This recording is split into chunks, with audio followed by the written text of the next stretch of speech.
Welcome to The Explainer. Today, we're cracking open the playbook of Precursor Ventures, a top-tier pre-seed firm. You're about to get an inside look at how its founder, Charles Hudson, navigates one of the most competitive industries in the world. This is their guide to surviving, building, and ultimately winning. Let's get into it. So let's just start with a big question. We all hear about the massive wins, the billion-dollar companies. But how hard is it really to raise and run a venture fund after fund? You'd think it gets easier once you've got a track record, right? Well, the answer might actually surprise you. And here's your answer, straight from the source. This just goes to show you the pressure never lets up. Fund 2 is a nightmare because you have to prove Fund 1 wasn't just a fluke.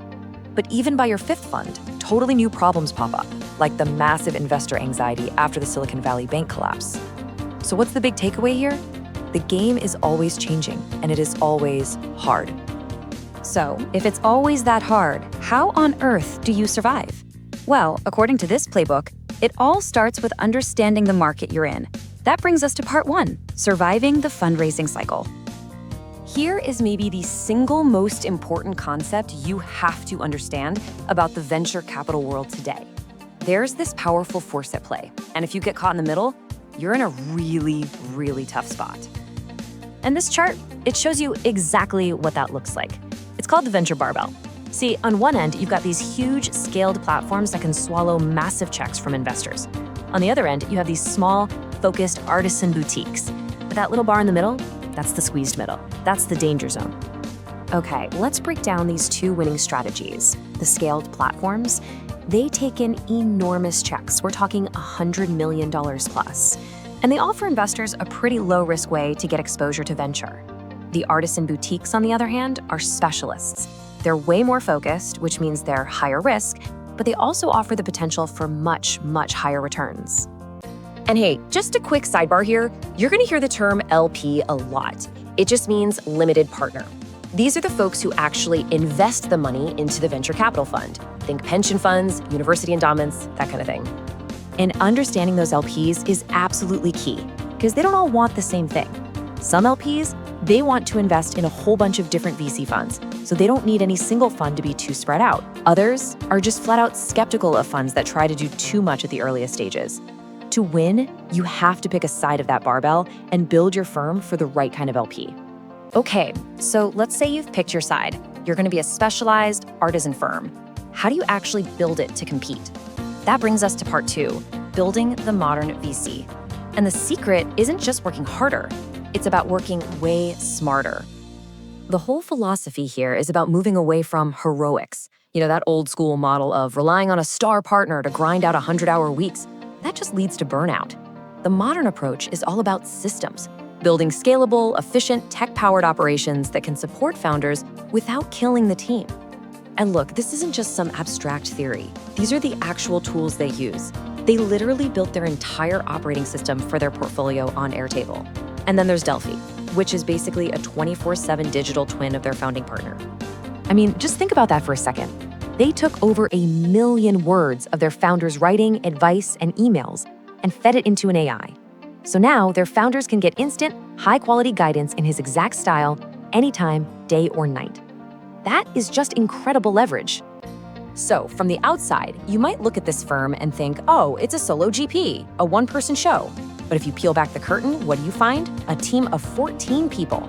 14 people handling everything from finance to diligence to founder support, all powering that one investing partner. It's a solo act in name only. In reality, it's a finely tuned machine. All right, so you've built the machine. Now comes the most critical part of the job, right? Deciding who you're actually going to back. This is part 3, the art of the pick. At the pre-seed stage, there's often nothing to go on. No product, no revenue. So what are you really betting on? This chart lays it out crystal clear. It is overwhelmingly about the person. 80% of the decision is based on the founder, and only 20% on the market they're going after. So what does that 20% for market really mean then? This quote just sums it up perfectly. The market doesn't have to be perfect, but it can't be actively terrible. You just need to not hate it. And why is that? Because a brilliant founder can pivot the product, but even they can't pivot an entire market if they don't have the capital to survive it. So what does that ideal founder look like? What are they looking for in that 80%? Well, they've spotted some really clear patterns. Having prior startup experience is a huge predictor of success. So is a history of taking real, meaningful risks in your career. And interestingly, the best founders are often this mix of an insider who knows the industry and an outsider who can see it with totally fresh eyes. But, making the investment is really just the beginning. Venture capital is a marathon, not a sprint. It's a decade-plus game. So how you manage the portfolio is key. That brings us to part 4, playing the long game. Having a plan for liquidity, for getting cash back to your investors, is absolutely critical. And this playbook is pretty clear. You start selling small pieces of your winners, maybe 10 to 20%, around the Series B round. The trick is to sell directly to the new lead investor, so you get the best price, and you avoid those massive 20 to 40% discounts you see on secondary markets. It's all about managing a careful balance. And that balance is between these two crazy acronyms, DPI and TVPI. Look, DPI is simple. It's cold, hard cash returned to your LPs. It's real money in their pockets. TVPI is the total value of your fund, including all the on-paper value of companies that haven't sold yet. You've got to show LPs real cash, that's DPI, without selling off your winners so early that you kill your potential for a massive return, your TVPI. It's a very delicate dance. Here's another one of those lessons learned from the trenches.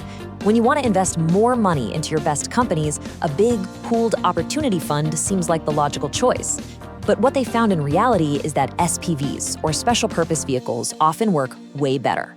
It's a structure that lets your LPs cherry pick which specific winners they want to double down on, and they love that flexibility. Okay, so that's a lot of theory, right? The barbell, the systems, the 80-20 rule. How does this all come together in the real world? Let's check out our final section, a people-first case study. Take the story of a company called Bordy. The firm backed a proven repeat founder. Now, the initial product? It changed a lot. But that's a perfect example of the playbook in action. You get the person and the domain right, and you trust that a great product will eventually follow. That is the 80-20 rule brought to life. So we'll leave you with this final thought. After walking through this entire playbook, what's it all boil down to? It's this choice.